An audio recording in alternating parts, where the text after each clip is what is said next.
भाई वहाँ लोग करते क्या है ऐसा जो इतने वहाँ के पे अमीर लोग आते हैं या आते हैं, वहां का आदमी अमीर नहीं है, पूरी दुनिया के अमीर लोग वहां पे आके रहते हैं टेम्परेरीली, फिर चले जाते हैं। वहां के लोकल्स तो बहुत थोड़े हैं, बहुत थोड़े, ना के बराबर। मैंने कोई आपका दिखेगा वो नहीं। वाला व्लॉग देखा था तो उसमें यॉट्स खड़ी थी बड़ी हाँ, बड़ी, हाँ, तो हाँ, सब हाँ। लाके वहाँ पार्क कर वहां देते बस पार्क करते हैं, कुछ दिन रुकते हैं, लग्जरी होटल्स में रुकते हैं, कैसीनो में पैसे लगाते हैं, अपनी गाड़ियां शो ऑफ करते हैं। एक बड़ा बड़ा बिलियनियर है, वो कॉन्टैक्ट्स बनाते हैं और बड़े बिलियनियर से। ओके। तो एक मीटिंग पॉइंट है दुनिया के सबसे अमीर लोगों का, मीटिंग पॉइंट है, नेटवर्किंग। और पार्टी भी तगड़ी होती होंगी फिर तो। भाई पार्टी होती होगी, पर उस लेवल की पार्टी ना मैं अफोर्ड कर सकता था, ना मैंने सोचा। कौन घुसने देगा, मैं बैग टांग के बस में आया हूँ, वो रोल्स रॉयस यॉट वाले। सही कहा भाई, ये तो हमारे साथ लंदन में ही हो गया था। हम पहुंचे पैदल पैदल एक हाई एंड क्लब में, वहाँ पे क्लब्स में घुस रहे थे 20 पाउंड 30 पाउंड 40 पाउंड तक की एंट्री। हम पहुंचे 3 लौंडे देसी ब्राउन, हमने कहा अंदर, हम जाकर रोक लिया, कहाँ जा रहे हो, हमने कहा अंदर जा रहे, कहाँ जा रहे हैं, मतलब इंग्लिश में बात करते। कह रहे कि तो उन्होंने देख लिया, तो पैदल आया, वहाँ पे खड़ी है लैम्बोर्गिनी फरारी लाइन से खड़ी हुई है, ठीक है, पार्क करके अंदर घुस रहे लोग। कह रहे 1000 पाउंड 1 लाख रुपए की एंट्री। हमने कहा नहीं भाई, हमने कहा चलो भैया वापस घर चलो। हर जगह है भाई ये। ये कुछ कंट्री जैसे मैंने पिछले पॉडकास्ट में बताया था, Germany, Sweden, Denmark, Belgium, Netherland, ये वैसे ना जज भी कर लेते हैं भाई, ज्यादातर देख के ना आदमी को पहले ही कर लेते हैं, देगा या नहीं देगा। इंडिया में भी कर लेते हैं भाई। ऐसे ही कोई ओवररेटेड कंट्री बताओ जो आपको लगता हो कि ये तो ज्यादा हवा बना रखी है। कंट्री नहीं भाई, एक सिटी है, मैं हर बार बोलता हूँ और दोबारा बोल रहा हूँ, पेरिस। पेरिस दुनिया की सबसे ओवररेटेड सिटी है भाई, मेरे हिसाब से बहुत ही ज़्यादा ओवररेटेड भाई। एक तो सबसे ज़्यादा मोस्ट विजिटेड कंट्री वर्ल्ड की फ्रांस ही है शायद, और सिटी भी पेरिस है। तो पूरी दुनिया की भाई पहली टूरिस्ट डेस्टिनेशन आईफिल टावर देखना है, पेरिस जाना है। फ्रांस की उन कैफ़ेज़ में, वो फ्रेंच बेकरी में बैठ के हमें क्रोसो खाना है, वहाँ पे सैंडविच खाना है, कोबलस्टोन की सड़कें हैं। सिर्फ ये इमेज हमें पता है क्योंकि ये इमेज हमें दिखाएगी इंस्टाग्राम रील्स पे, सिर्फ आपको ये दिखेगी। कोई एक मेरे ख्याल एमिली इन पेरिस करके कोई सीरीज है, कुछ ऐसे, उसमें भी मैंने देखी नहीं पर मैंने सुना उसमें बहुत अच्छे से दिखाया है। जो कि है कुछ चीज़ बहुत थोड़ा पार्ट बहुत अच्छा है, बाकी फ्रांस उससे बहुत गुना अच्छा है। फ्रांस ओवररेटेड नहीं है, फ्रांस बहुत अच्छा है, लेकिन मैं सिर्फ पेरिस की बात कर रहा हूँ, बाकी सिटीज़ को नहीं बोल रहा भाई। पेरिस में ना आप बिल्कुल सेफ सिटी नहीं है। एक तो रात को आप वहाँ पे अकेले वॉक नहीं कर सकते रात के टाइम, क्राइम है, क्राइम है बहुत ज़्यादा यूजुअली, और क्राइम्स करने वाले रेफ्यूजीज़ है वहाँ पे, जो रेफ्यूजीज आके बसे हुए हैं या फिर ब्लैक्स है यूजुअली, वो रात को इलीगली ड्रग्स बेचते हैं, बहुत ज़्यादा दारू बेचते हैं। इवन आईफिल टावर के नीचे आप जाओगे, आपको आधे इंडियंस मिलेंगे, आधे अफ्रीकन मिलेंगे जो वहाँ पे दारू बेच रहे होते हैं ब्लैक में। तो वो जो अफ्रीकन है उनका वहाँ पे दबदबा है, तो वो इंडियंस को रुकने नहीं देते, वो भगा देते हैं इन्हें। तो जैसे वो ब्लैक्स इधर उधर होते हैं, तो अपने पंजाब साइड के इंडिया के लोग या जो भी हरियाणा के और स्टेट्स के जो वहाँ पे इलीगली गए हुए, फिर वो आके की रिंग्स बेचते हैं, दारू बेचते हैं टूरिस्ट को, हम जैसे को कि मेरे से की रिंग खरीद लो। फिर वो नीचे एक झोला सा बिछा लेंगे चद्दर सी, उस पर अपने की रिंग दारू रख देंगे। जैसी पुलिस आती है वो लेके भागते हैं। फिर ब्लैक्स को वो दिख जाए कि भी तू इधर क्यों बेच रहा था, उन्हें वो पीटते हैं ब्लैक्स कि भी हमारा इलाका, हमारी टेरिटरी है। और रात को मगिंग वगैरह, चोरी रॉबरी बहुत ज़्यादा होती है, बिल्कुल भी सेफ नहीं है वॉक करना, क्राइम बहुत ज़्यादा है। और इतनी गंदगी है ना, इतनी गंदी सड़कें है भाई वहाँ पे, डस्टबिन खुले पड़े हैं सारी तरफ, वहाँ पे कचरा पड़ा है, ट्रैश पड़ा है।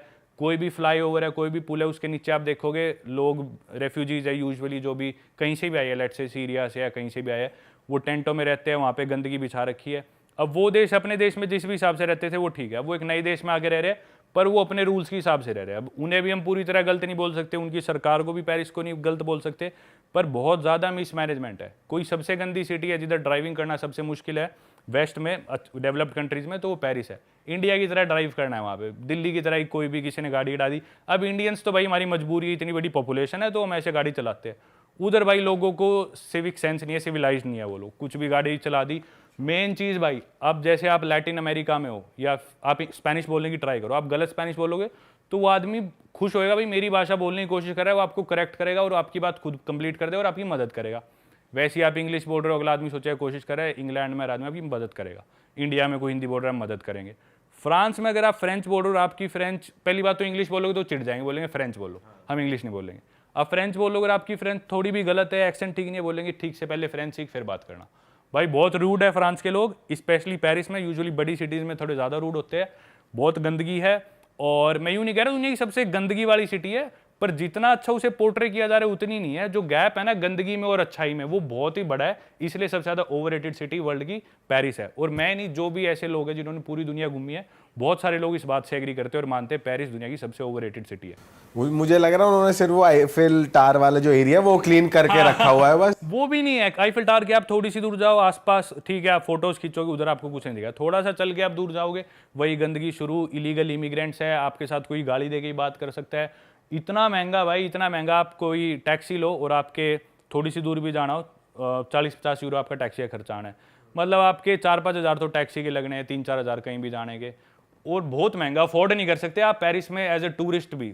और कॉस्ट ऑफ लिविंग अगर आप वहाँ पे जॉब करो रहो तो बहुत ही महंगा है। एज ए टूरिस्ट भी हर चीज़ बहुत महंगी पड़ती है भाई। मैंने तो ये भी सुना है कि जो अपन यूथोपिया वाले स्कैम्स की बात कर रहे थे, आईफिल टावर के पास भी लड़कियां आती है बात करने और वो वॉलेट वगैरह निकाल लेती हैं और आपका पासपोर्ट आपको डस्टबिन में फेंका मिल जाता है, वॉलेट मिल जाता है, लेकिन कैश गायब होता है। तो कैश मगिंग भी बहुत ज्यादा होती है उधर। ये स्कैम मैंने और जगह सुना है, पर हाँ पेरिस में भी डेफिनेटली होता है, हर जगह होता है ये वाला स्कैम। भाई आईफिल टावर के एरिया में काफी पीडी भी चलती रहती है, लोग ओपन में ही लगे रहते हैं, पब्लिक डिस्प्ले ऑफ अफेक्शन, मतलब चुम्मा चाटी ओपन में। ये तो सारे ही है, यूरोप में, अमेरिका में, हर जगह ही है हर जगह ही है। पर जिस चीज पे मैं ज्यादा क्रिटिसाइज करता हूँ ना, कि भी सिर्फ वो चकाचौंध जो दिखाई जाती है ना, वैसा नहीं है पेरिस पूरा। वो सिर्फ वो छोटा सा पार्ट है।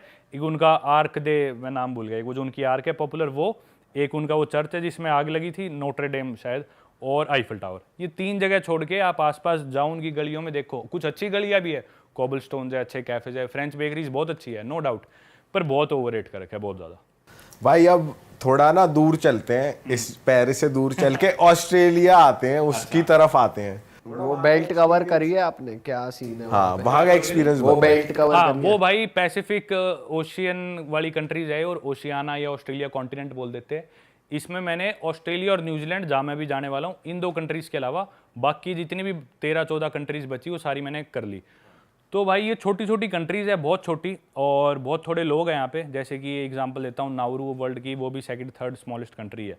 तो नाउरू गया था मैं, उस देश में क्या करा भाई, एक मेरे ख्याल न्यूजीलैंड का आदमी आया था, वो बोला कि भी इधर फॉस्फेट बहुत है, क्योंकि बर्ड्स की माइग्रेशन होती है, वो माइग्रेशन में वो जाते हैं इस आइलैंड पे, नाउरू कंट्री के ऊपर, वो बीट करती थी, बीट करने से वहाँ पे फॉस्फेट इकट्ठा हो गया। अब फॉस्फेट काम करता है as a fertiliser.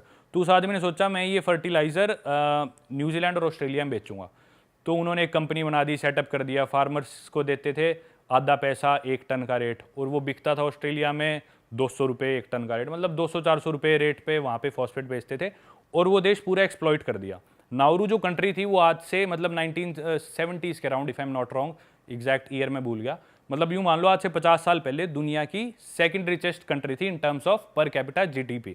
Saudi Arabia number 1, क्योंकि तेल बहुत था उनके पास, कि भी ये कंट्री पूरी जीडीपी ले और पॉपुलेशन से डिवाइड कर दे हर आदमी की इससे कितनी जीडीपी आई, तो सबसे अमीर 2nd नंबर पे थी नाउरू कंट्री। भाई इतना पैसा आ गया उनके पास, इतना फॉस्फेट मिला, इतना फॉस्फेट एक्सपोर्ट होने लगा, तो ना लोकल जो भी लोग थे पॉलिटिशियंस वो भी उसमें मिल गए, क्योंकि ब्रिटिशर्स और न्यूजीलैंड और ऑस्ट्रेलिया वाले फॉस्फेट निकाल रहे थे।